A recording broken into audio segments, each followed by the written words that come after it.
Meu amigo, minha amiga, se você acompanhou ontem o jogo entre Ipiranga de Erechim e Clube do Remo, você viu que foi ontem um jogo frenético, né? Um jogo muito bom, principalmente no primeiro tempo, em que tivemos 3 gols na partida e o resultado que definiu ali o confronto. A gente viu o Remo estreando com uma postura até diferente, né? O Clube do Remo estreando com uma postura diferente do que vinha atuando num 4-3-3 com o técnico Paulo Bonamigo. O Remo entrou com uma postura ali muito ofensiva, com 2 centroavantes, com 2 jogadores flutuando ali pelas pontas, né? Eric Flores e também o Neto Norchan. E com 20 minutos de jogo só deu praticamente o Clube do Remo, que conseguiu, né, abrir o placar com o Neto Norchan, uma bela jogada do Vanilson. O Remo, de uma maneira absurda e inaceitável, se você for avaliar como foi a partida de fato, né? O Remo se recuou e trouxe o Ipiranga para cima. Não ia acontecer outro. O Remo também teve ali perdas de jogadores, perdeu o zagueiro, né? O zagueiro titular ali, o Everton Senna, e perdeu também o lateral esquerdo titular, que vinha fazendo uma boa partida, o Leonan. E aí, né, o time do Ipiranga foi para cima e conseguiu o empate com um bom atacante, Hugo Almeida, né? Esse atacante aí que vem fazendo boas partidas pelo Ipiranga e vem se destacando. E depois conseguiu ali a virada num gol contra do Kevin, numa jogada ali de extrema velocidade pela ponta direita do Ipiranga, um cruzamento na área, o Kevin tentou afastar e empurrou para o próprio patrimônio. No segundo tempo, o Remo tentou fazer algo diferente do que tinha feito no primeiro tempo, né? Principalmente depois que fez o gol, mas não conseguiu.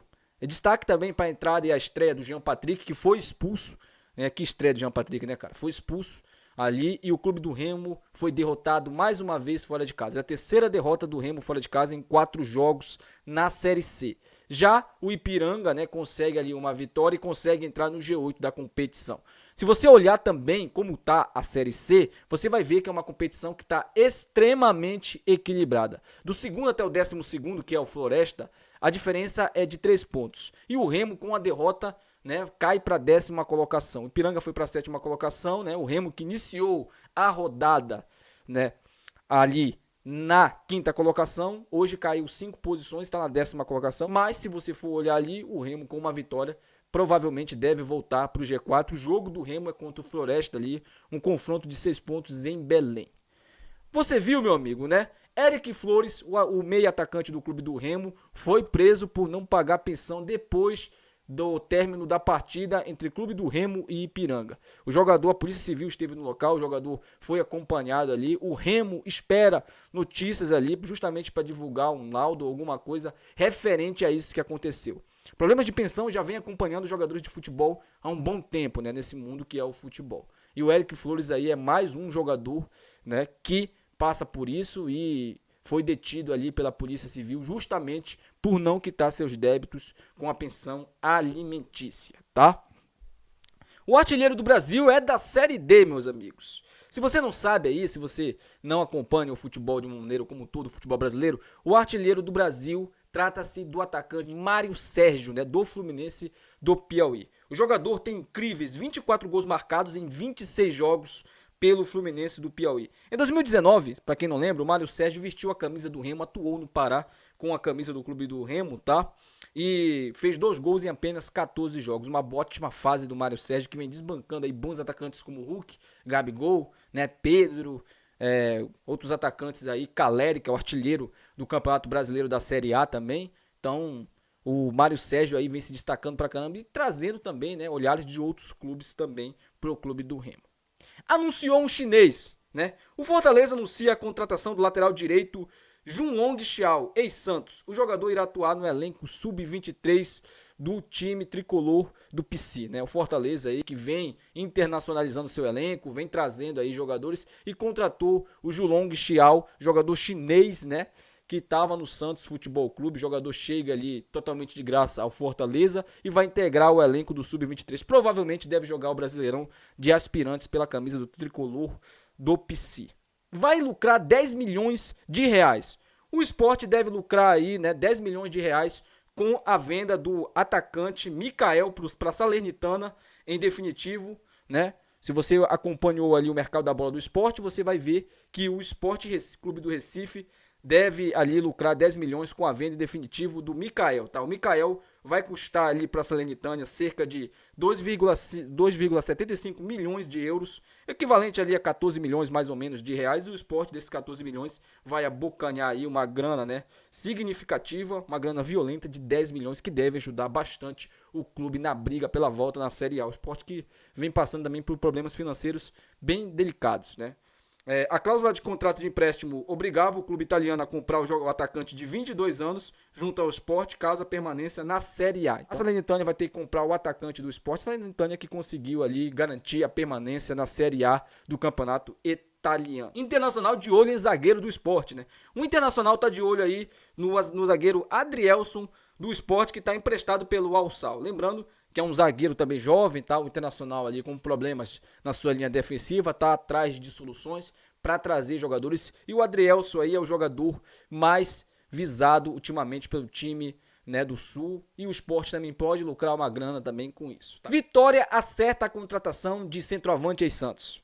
O Vitória acertou a contratação aí do centroavante Rodrigão, de 28 anos, tá? O último clube do jogador foi o próprio Sport, que a gente acabou de falar aqui, onde atuou em 10 jogos, fez 2 gols e deu uma assistência. Rodrigão se destacou no time do Santos, né, fazendo alguns gols, é um centroavante de área e talvez seja o centroavante que o Vitória precise para buscar um embalo, né, na Série C. O Vitória que conseguiu uma bela vitória contra o Confiança, né, por 3-0 ali. O Vitória que hoje conta no elenco com o centroavante Strelis e também o veterano Diney.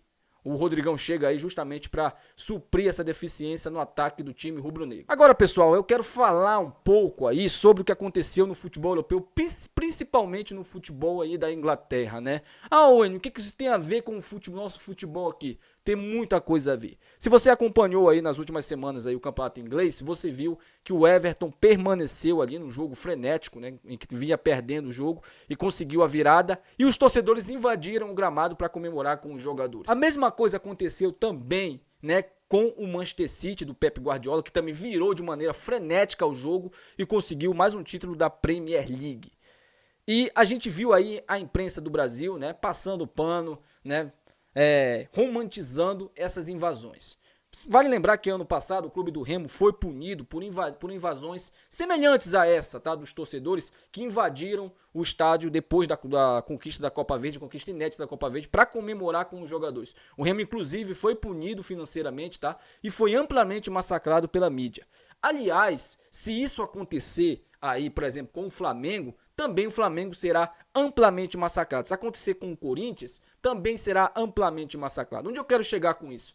Quando o europeu faz as coisas lá, é bonito, é maravilhoso, é espetacular. A imprensa, né, passadora de pano, defende ali, né, esses atos aí. Porque o torcedor europeu ele não é só educado não, como muitas pessoas falam. Ele também briga, tem briga generalizada de torcidas, tem ameaça a jogador, tá? Quem não lembra aí do que aconteceu com o Napoli, aí, com o técnico do Napoli, que os torcedores do Napoli roubaram o carro dele e ameaçaram ele deixar o cargo.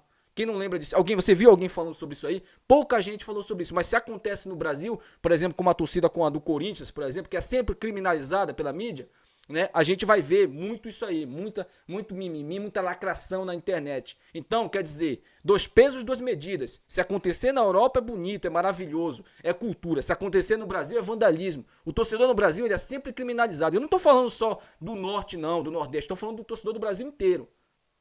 Porque as torcidas organizadas também são criminalizadas também. Não tem só criminosos na torcida organizada, tem torcedores também apaixonados. E vocês da mídia, que passam pano lá para a Europa, os europeus, que gostam, amam o europeu, vocês deveriam valorizar mais os nossos torcedores aqui. Porque se o futebol e vocês têm o emprego de vocês, é muito graças aos torcedores que amam esse esporte. Claro que tem bandidos também, é claro que tem. É claro que tem. Eu não vou dizer que todo mundo é santo não, mas lá também tem. Lá na Europa também tem. Nem todo mundo lá é de boa índole. Tem também pessoas lá que usam o futebol para causar terror. E vocês não falam nada sobre isso. Mas se acontecesse aqui no Brasil, vocês iam vir de mimimi, iam vir no Twitter lá para conseguir retweet, né? A gente sabe como é que funciona a mídia aqui. Infelizmente, eu tenho vergonha de alguns jornalistas. Eu tenho vergonha de acompanhar alguns jornalistas aí que passam pano para coisas erradas, né? Quando acontece lá na Europa. Porque no Brasil, aqui, se acontecer no Brasil, é 100% errado. Então, você que está me assistindo aí, você que passa pano para esses caras lá dentro, lá, pense também se isso acontecer aqui no Brasil, tá? Porque se é bonito lá fora, também é bonito aqui dentro. Então, assim eu encerro o vídeo. Mais uma vez, deixa seu like aí, compartilhe nossos vídeos, tá? Se você gostou aí, deixa também seu comentário, é muito importante pro crescimento aqui do canal. E não se esquece também, meu amigo, de se inscrever no canal, a gente vai estar sorteando aí 2 camisas do seu time do coração, no caso de bater aí 20 mil inscritos no canal. Então já se inscreve aí, dá essa moral pra gente, que você só tem a ganhar aqui. Também vai ficar o link da Bet Nacional no comentário fixado aí, pra você, né, fazer as suas apostas aí nos campeonatos que estão acontecendo. Clica aí, se cadastre e ajude também o nosso humilde canal aqui. Então é isso, tamo junto, fui!